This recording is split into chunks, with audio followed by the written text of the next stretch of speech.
इधर हाल की घटना है, शायद मैं जम्मू कश्मीर गया था अक्टूबर में, नवंबर में, उस समय की घटना। जैसे बगल में तस्वीर लगी थी महर्षि शाही स्वामी जी महाराज की, ज्यों ही माथा टेका तो ऊपर से लगा कि खूब जोर से किसी ने एक थप्पड़ मेरे माथे पर दिया।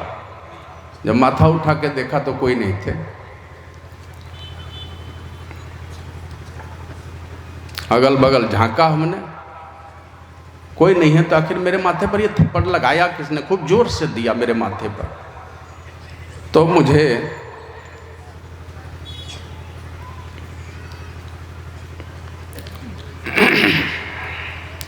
समझते देर नहीं लगी कि वो थप्पड़ कहीं और का नहीं, महर्षि शाही स्वामी जी महाराज का ही था।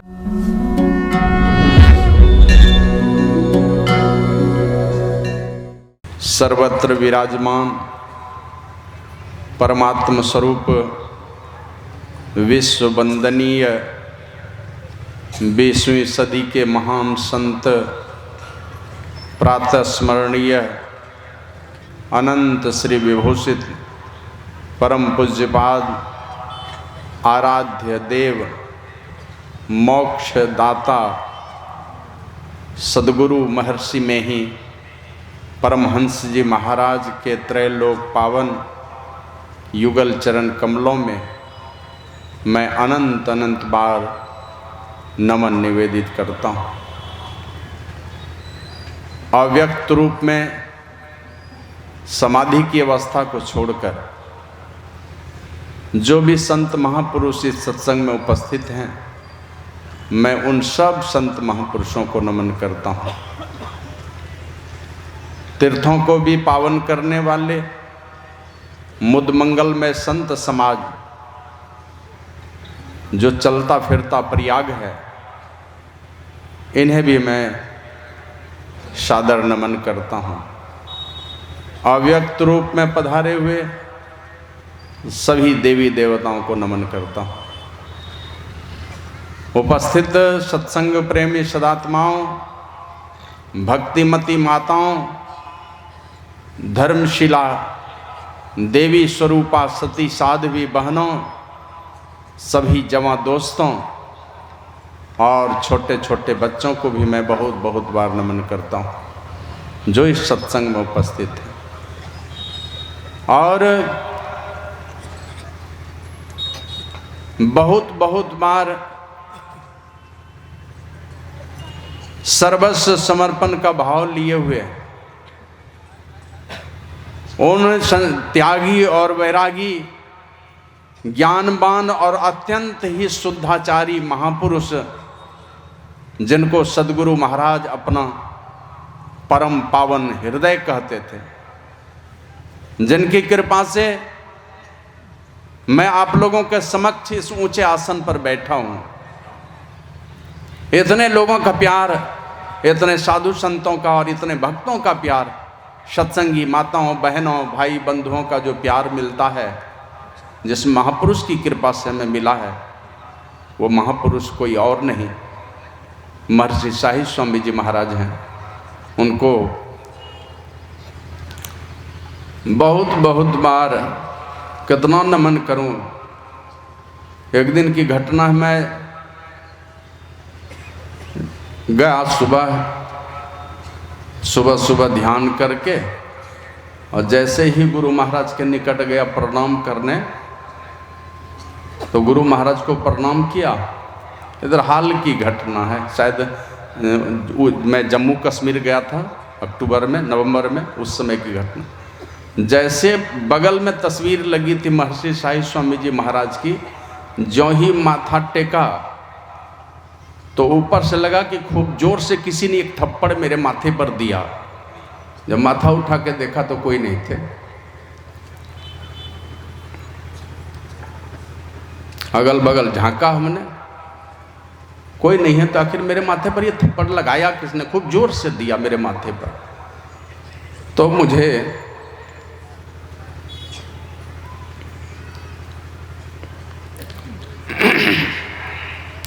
समझते देर नहीं लगी कि वो थप्पड़ कहीं और का नहीं, महर्षि शाही स्वामी जी महाराज का ही था। तो ऐसे महापुरुष के चरणों में दंडवत नमन करते हुए, और जीवन में तो हमारे बहुत सारे साथी मिले, लेकिन 3 के एहसान को तो मैं कदापि नहीं भूल सकता। एक तो मेरे घर में मेरे बड़े भाई मिले, माता पिता के पुण्य का प्रताप और बड़े भाई के द्वारा दिए गए अच्छे संस्कारों के चलते धीरे धीरे सत्संग से जुड़ा। उसी बीच में ठाकुर घंटी प्रखंड गया तो रुंजी गांव के एक मेरे मित्र मिल गए, कृष्ण प्रसाद शाह जी, जो भतखोरिया कॉलेज में एक सामान्य से पद पर काम करते हैं। जाते थे ठाकुर घंटी ब्लॉक, चलिए पंजियारा जी। अब जैसे बीडीओ साहब पुरुषोत्तम ओझा देखते थे, देख लो आगे ये पंजियारा को लेने आ गया। लेकिन उनके पिताजी जी वो सेवानिवृत्त शिक्षक थे, वो डांटते थे उनको, कहाँ जा रहा है, चोरी करने जा रहा है, जान दो, सत्संग में जा रहा है ना। तो पुरुषोत्तम ओझा के बीडीओ साहब के पिताजी डांट करके बीडीओ साहब को डांट दे, जाने दो जहाँ जा रहा है। तो रोज दिन बार बार अलग अलग जगहों में ठाकुर घंटी प्रखंड में 50 गांव में मासिक सत्संग में गया। और कृष्ण प्रसाद शाह जी इतना प्रेरित किए कि मैं बहादुरचक गांव में एक गृहस्थ संत हुए, जगदीश दास जी, शायद पन्नूचक घोघा के रहने वाले थे। उन्होंने एक छोटी सी कहानी कही, दिल में चुभ गई।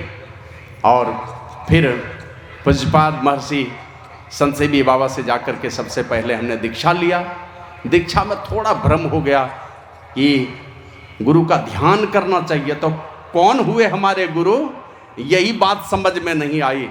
तो ये बात समझने के लिए हमने बाबा शाही स्वामी जी महाराज के रजिस्टर में फिर से नाम लिखवाया, जाकर उनसे दीक्षा ली हमने। और उन्होंने कहा हमारे गुरु हैं ये महाराज, जो सिंहासन पर ये चित्र सजी हुई है ना, हमारे गुरु महाराज यही हैं। हमें केवल दीक्षा देने का आदेश मिला है, हमारे गुरु यही हैं, तुम्हारे भी गुरु यही हैं। और वो तो खुले मंच पर कहते थे कि गुरु महाराज मुझे कहते हैं कि शाही मेरे हृदय हैं, लेकिन विश्वास करो मेरे जैसे लाखों शाही के चरणों में माथा टेकने से वो नहीं मिलेगा जो इस परम पवित्र चित्र के सामने में एक बार माथा टेकने से मिलेगा। कुछ नहीं मांगोगे फिर भी सब कुछ मिलेगा। मेरे जैसे लाखों शाही भी उनके बराबरी में कभी नहीं आ सकते। तो उनसे दीक्षा लेकर के जाना कि ध्यान किनका करना चाहिए, ये हमारे इष्ट देव हैं। और अभी कुछ साधु में भी और कुछ सत्संगियों में तो ज्यादा भ्रम घुसा हुआ है। किनसे दीक्षा लिया? संतसेवी बाबा से। आप किनसे लिए? शाही बाबा से। अब मैं आपसे पूछता हूं, ध्यान किनका करते हैं? आप किनका करते हैं? मैं किनका करता हूं? सबके हृदय में महर्षि में ही बैठे हैं, फिर अलग कहां से हो गए? विवाद कहां से आया जब सबके हृदय में घुसे हुए हैं? तो लेकिन देखेंगे भी, दीक्षा देंगे अपनी तस्वीर दे देंगे। गुरु महाराज की एक तस्वीर 10-20 रुपये की नहीं दे पाएंगे, वो अपनी तस्वीर देते हैं छपवा के। अपनी तस्वीर, बहुत बड़ी तस्वीर छपवाएंगे और गुरु महाराज की इतनी छोटी सी तस्वीर दे देंगे कोने में। तो इसलिए मैं उन महापुरुष को, वो भाई हमारे कृष्ण प्रसाद शाह जी, बड़ी कृपा है, प्रेरित करके हमें दीक्षा दिलवाया। वो जब मैं रुंजी में रहता था, ठाकुर घंटी ब्लॉक में मेरी नौकरी थी। और फिर जो तीसरे एक बड़े भाई मिले हमको, जो सुनने में तो कुछ लोगों को शायद बुरा लगे, लेकिन मैं जानता हूँ, आप लोग भी बहुत लोग जानते होंगे, 50 साधु ने मिलकर के जो सेवा की है महर्षि शाही स्वामी जी महाराज की, 50 साधु ने मिलकर के, वो अकेले उनकी सेवा का बराबरी नहीं कर सकता। जानते हैं कौन? भूल गए सब लोग। बोलिए कोई? गोपाल दास दीन।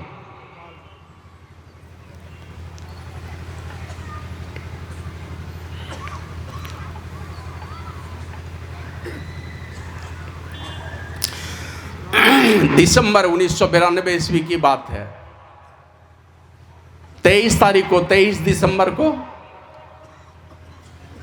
मिले बस स्टैंड भागलपुर में। हमने उनसे कहा हमारे यहाँ सत्संग नहीं होगा कुसुम घाटी में, बोले आप कराना चाहते हैं? कब कराना चाहते हैं? हमने कहा मैं 27 बार मिल चुका पूज्य बाबा शाही स्वामी जी महाराज से और पूज्य संत से भी बाबा से 27 बार मिल चुका, लेकिन प्रोग्राम ही नहीं मिलता है। ये बड़े बड़े समिति के लोग मुझे सटने ही नहीं देते थे। मैं बार बार प्रयास करता था तो नहीं मिलता है प्रोग्राम। बोला आप कराएंगे? बोले हाँ। कितने दिनों में? हम कहा आप जब कहिएगा तब। 1 महीने के अंदर कराएंगे? हमने कहा कि मैं 25 दिन के अंदर करा लूँगा। करा लेंगे? हमने कहा 20 दिन के अंदर करा लूँगा। करा लेंगे? हमने कहा 15 दिन के अंदर करा लूँगा। फिर चौथी बार पूछे करा लेंगे? हमने कहा 1 सप्ताह का समय दे दीजिएगा, हम करवा लेंगे। 2 दिन का समय चाहिए और मात्र 9 दिन का समय मिला था। और गोपाल बाबा बोले जाइए, हमने लिख के दे दिया, जाके बाबा से हम फरियाद लेंगे। और वो गोपाल बाबा शाही स्वामी जी महाराज से लिखवा के पवित्रानंद बाबा को दिए, जो हरियाणा में रहते थे, अब तो देहांत हो गया उनका। वो लेके गए बस्ता पहाड़ पर, मैं सत्संग कर रहा था, वहाँ ले जाकर चिट्ठा दिए। 3 जनवरी को अपराह्न काल, 4 जनवरी को दोनों समय का, 5 जनवरी को एक समय का, ये 4 टाइम का प्रोग्राम मिला। और शायद इससे अधिक भीड़ थी वहाँ पर। 8 दिनों के अंदर में इतना बढ़िया सत्संग हुआ कि चारों तरफ कुसुम घाटी लोग जानने लगे, नहीं तो पहले डहुआ का करके जानते थे। वो गोपाल दास दिन भी इस मंच पर हमने आमंत्रित किया है उनको कि आपको लोग छोड़ दिए, हमें भी आप छोड़ करके चले गए। और हमने यही कहा था, मेरी बात लिख लीजिए, आप आइएगा, आज नहीं तो कल आइएगा जरूर। साधु संतों के बीच में आपको आना पड़ेगा, आपका संस्कार बोलता है। गुरु महाराज कहते थे कि इसी जन्म में तुमको मुक्ति मिलेगी, यही आशीर्वाद देता हूँ। तो हमने कहा कि आप आएंगे जरूर, तो अभी ही आ जाइए ना, मेरा आश्रम खाली है, आप मालिक रहिएगा और हम कमा करके आपको खिलाएंगे। वो गोपाल दास दिन भी हैं। और एक हमारा विद्यार्थी आके कहा कि गोपाल दास बाबा को बुलाए हैं और उनको कुछ बोलने नहीं दिए। हम कहा मैं बोलूँगा, इसके बाद बुलवाऊँगा। उनसे भी 10-15 मिनट हम लोग उनका आशीर्वाद लेंगे। और दुनिया में कोई ऐसे नहीं है जो कमी जिनके अंदर में नहीं है, सब लोगों के अंदर में कमियां हैं। तो हम लोग सुनेंगे उनको भी, अंतिम है आशीर्वाद के रूप में कुछ शब्द उनके ज़रूर सुनेंगे हम लोग। तो मैं उन महापुरुष को, वो गोपाल दास दीन को भी, जो मैं सब दिन बड़ा भाई कह करके मानता हूँ। और मैं तो बस यही कहता हूँ, अभी भी बहुत चाची, दादी, मामी, बहुत लोग मिलते हैं कि बहुत लोगों को पैर छू के प्रणाम करता हूँ। कारण यही है कि जो किसी न किसी रूप में आप या तो उम्र में बड़े हैं, संबंध में बड़े हैं। यदि मुझे ज्ञान में बड़ा मानते हैं तो आप उम्र में भी तो बड़े हैं, संबंध में भी तो बड़े हैं। उस रिश्ते नाते से मैं मानता हूँ। तो मैं भावना में बहना जाऊँ तो उस तरफ से अपने प्रवचन की कड़ी को दूसरी दिशा में ले चलता हूँ। तुलसीदास जी महाराज कहते हैं, अंतर मलिन विषय मन अति, तन पावन करिए पखारे, मरई न उरग अनेक जतन बलवेक विविध विवारे। सांप घुस गया बिल में, ऊपर से बिल पर मारिए डंडा, सांप मरने वाला नहीं है। सांप को मारना चाहते हैं तो बिल को खोद करके सांप को मारना पड़ेगा, बाहर में मिट्टी को पीटने से वो सांप मरने वाला नहीं है। फिर कहते हैं तुलसीदास जी महाराज, घृत पूरन करा अंतर्गत, शशि प्रतिबिंब दिखावे, ईंधन अनल लगाई कलपसत औटत नाश न पावे, माधव मोह फांस क्यों टूटे, बाहर कोटि उपाय करिए अभी अंतर ग्रंथि न छूटे।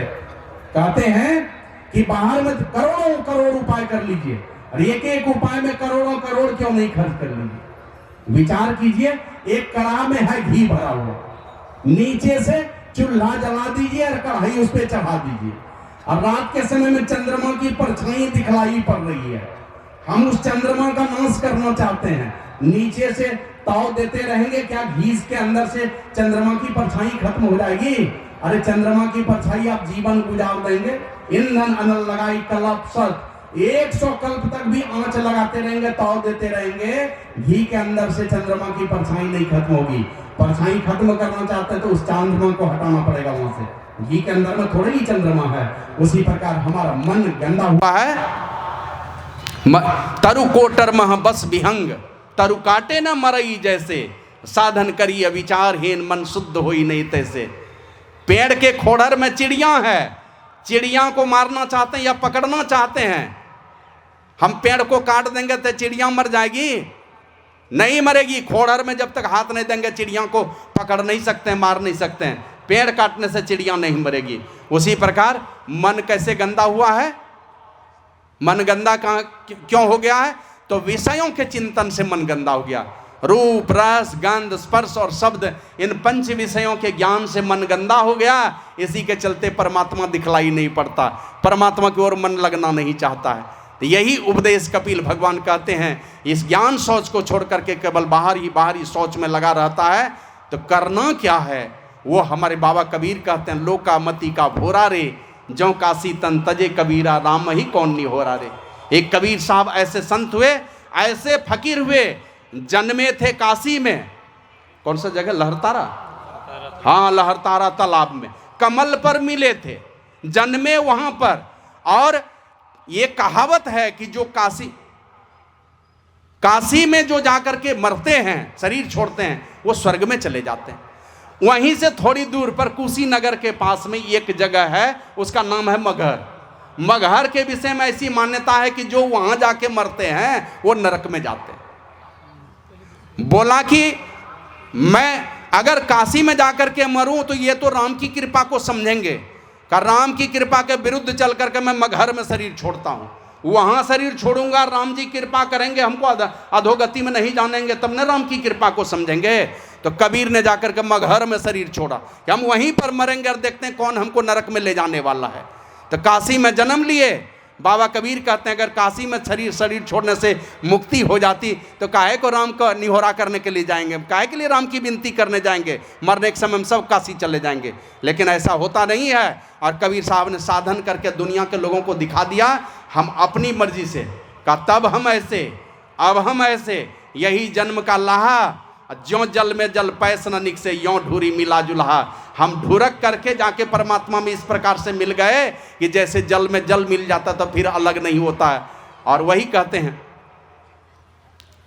कहे कबीर सुनो हो संतो, भरम पड़ो जनी कोई भरम में पढ़ करके मत रहिए, जस काशी तस मघाउ सर हृदय राम जो होई। अगर अपने हृदय में राम को खोज लिया तो जिस प्रकार काशी उसी प्रकार का उपजाऊ मगहर हो जाएगा। काशी में शरीर छोड़ने से मुक्ति मिलेगी तो मगहर में भी शरीर से छोड़ने से मुक्ति मिलेगी। साधन करके अंतर में राम को नहीं पाया, आप कहीं जाकर के शरीर छोड़ेंगे, आप अधोगति के शिकार होंगे।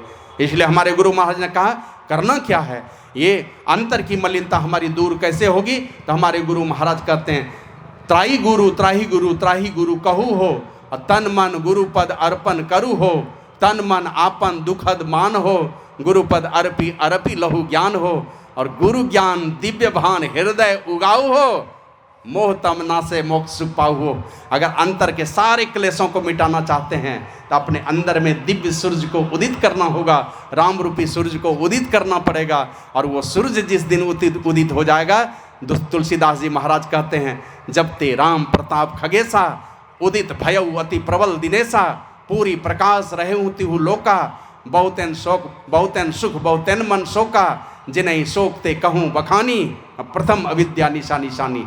आपके अंदर के अज्ञानता रूपी रात्रि का नाश हो जाएगा जिस दिन आपके हृदय में दिव्य सूरज उदित हो जाएंगे। उस दिव्य सूरज को उदित करने के लिए हमारे गुरु महाराज जी बड़ी विनम्र शब्दों में कहते हैं, ध्यानाभ्यास करो सद ही, चातक दृष्टि बनाई हो, लखत लखत छवि बिंदु प्रभु की, ज्योति मंडल धसी धाई हो। कहा कि लगातार संतों की युक्ति सीखिए, चातक पक्षी की तरह टकटकी लगा करके ध्यान कीजिए। आपके पिताजी ये आदमी हैं, किसने बताया? माँ ने बताया। माँ बोल देगी ये तेरा बाप नहीं है तो नहीं मानेंगे। माँ ने कहा ये तेरा बाप है तो मेरी माँ ने बताया। तो जिस प्रकार बाप के लिए एक और एक प्रमाण है वो है मेरी माँ, उससे बढ़कर के कोई दूसरा प्रमाण नहीं हो सकता। मेरी माँ है उसके लिए प्रमाण, तो ये मेरे बाप हैं। उसी प्रकार जैसे बाप के लिए माँ प्रमाण होती है, उसी प्रकार परमात्मा के लिए संत प्रमाण होते हैं और शास्त्र प्रमाण होते हैं। तो शास्त्र की बात अब मैं करता हूँ। 33 कोट देवी देवता का कोई एक मंदिर का नाम सुना है? बोला नहीं। हम कहे ये मनुष्य का शरीर है जिसमें 33 कोट देवी देवता रहते हैं, ये मंदिर है। इस मंदिर में एक माता रहती है, उसका निवास होता है माता सरस्वती का। कहाँ पर? तो वो झट से कहता है कंठ में। हम कहे जिस समय मांस खाते हैं तो माँ सरस्वती कहाँ चली जाती है? आपके कंठ से। पढ़ लिख करके माँ सरस्वती का अपमान करते हैं, शराब और मांस डालते हैं इस कंठ के माध्यम से। ज्ञान तो होगा लेकिन कंस वाला ज्ञान होगा, कृष्ण वाला नहीं होगा। राम वाला ज्ञान नहीं होगा, रावण वाला ज्ञान होगा। इसलिए खान पान की शुद्धि रखिए, महापुरुषों के चरण शरण में जाइए। और भगवान श्री राम आए, आप लोग जानते हैं ना, सुबह उठ करके क्या करते थे, कौन सा काम करते थे?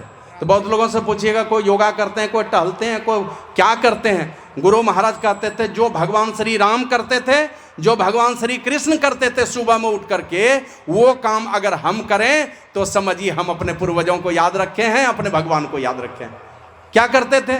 प्रातः काल उठी कै रघुनाथा, अब मातु पिता गुरु ना वही माथा, ये राम जी का पहला काम था। और अभी सुनिए, कोई योगा, कोई टहलना, कुछ भी करते हैं, राम जी जो काम करते थे वो काम करें तो समाज में रहे।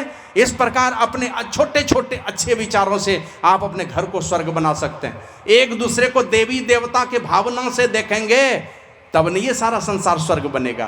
तो इस प्रकार लोगों की बुराई देखना छोड़ करके अच्छाई देखना है, और संतों के चरण में जा करके उनकी बातों को मनोयोग पूर्वक सुनिए। और सुन करके हमारे गुरु महाराज कहते थे कि जाओ संतों के शरण में, सज्जन सेवन करत नित्य सत्संगति करना, वचन अमीय दे ध्यान श्रवण करी चित्त में धरना, मनन करत नहीं बोध होय तो पुनि समझी जाए, अरे हारे में ही समझी बोध जो होई रहनीता सम करी लीजिए। अपने रहनी को वैसा बना लो, अगर गुरु की बात को बार बार सुनोगे, बार बार सुनोगे, सुनते सुनते आदत लग जाएगी, अच्छी बातों को धारण करने लगोगे, बुरी बातें मन से बाहर निकलने लगेंगी, अच्छी बातें मन में ठहर करके रहेंगी। नहीं ठहरती है तो बार बार सुनो, और सुनते सुनते मन में अगर जच जाए, उन महापुरुषों की बातों को अपने हृदय में उतार लो, अपने जीवन में उतार लो। और जिसने जीवन में उतारा भला उसी का होता है। तो संतों के सानिध्य में जा करके उनसे शिक्षा दीक्षा ग्रहण करें, खान पान की शुद्धि रखें, पवित्रता रखें। और घर में बहुत सारी चीज़ें कहने सुनने के लिए हैं, लेकिन परमात्मा हर घर में व्यक्त रूप में उपस्थित नहीं हो सकते हैं, दो प्रतिनिधि के रूप में भेजा है। परमात्मा का ही अंश आया है हम लोगों के घर में, वो है माँ और बाप। एक दिन मैं सुन रहा था एक महात्मा जी को, वो कहते थे दुनिया में बहुतों से प्रेम लोग करते हैं, बहुतों से, देख लो जहाँ प्रेम करने की उम्र है करो, लेकिन घर में जो तुम्हारे माता पिता, अगर प्रेम असल में होता है परमात्मा से होता है, गुरु से होता है, घर में अगर कोई है संसार में प्रेम करने वाला तो माँ और बाप ही होता है। दुनिया के किसी भुलावे भटकावे में किसी ऐसे गलत आदमी से प्रेम नहीं करने बैठना कि तुम्हारा जीवन ही नरक बना दे। वो ऐसे झूठे प्रेम से, दगाबाज लोगों से सब लोगों को सावधान रहना है, सारे समाज को सावधान रहना है। और बेटा और बेटी ये दोनों जहाँ भी खड़े रहते हैं, इनके साथ में माँ खड़ी रहती है, इनके साथ में बाप खड़ा रहता है, खानदान की प्रतिष्ठा खड़ी रहती है। एक बेटी का गलत कदम उठा, माँ की प्रतिष्ठा, माँ का दूध पर लज्जा आएगी, बाप की पगड़ी गिर जाएगी। अब पूरे जो हमारे पूर्वज हैं कहीं पितर योनि में या किसी योनि से देखते होंगे, उनको भी लज्जा आती होगी, वो भी रोते होंगे कहीं पर कि मेरे खानदान का नाम डुबा दिया उन्होंने। इसलिए अपने पूर्वज को याद रखिए, अपने माता पिता को याद रखिए, और कभी माता पिता को रुलाइए मत। ये रोएंगे और आप सोचेंगे हमको मुक्ति मिल जाएगी, बहुत मुश्किल है। कभी भी इनको रुलाना नहीं है। ये दोनों आपके घर में परमात्मा के भेजे गए ये दोनों फरिश्ते हैं। और यही भीष्म पितामह ने कहा था कि जब 39 दिनों तक तीर के सैया पर पड़े थे भीष्म पितामह, तो यही युधिष्ठिर ने पूछा कि दादाजी धर्म क्या होता है, बताने की कृपा करें। तो कहा कि जिस कर्म को करने से लोक और परलोक दोनों सुखमय और शांतिमय हो जाए, उसी कर्म को धर्म कहते हैं। तो बोला संक्षेप में बताइए।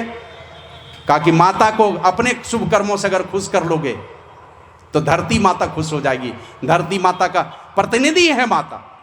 और यदि अपने बाप को खुश कर लिया तुमने अपने शुभ कर्मों से, ये ब्रह्मा जी के प्रतिनिधि हैं, ब्रह्मा जी ही हैं तुम्हारे लिए, ये प्राणदाता हैं। और भगवान श्री राम ने भी यही बात कही थी, पिता घोर दुराचारी ही क्यों नहीं हो, फिर भी बाल बच्चे का कर्तव्य होता है कि घर में उसकी पूजा करे, क्योंकि ये बाल बच्चे के प्राणदाता है, प्राण देने वाले हैं। तो पिता को अगर खुश कर लिया तो कहते हैं ब्रह्मा जी खुश हो जाएंगे। और यदि तुमने गुरु को खुश कर लिया, संत पुरुष को खुश कर लिया, तो सारा ब्रह्मांड खुश हो जाएगा।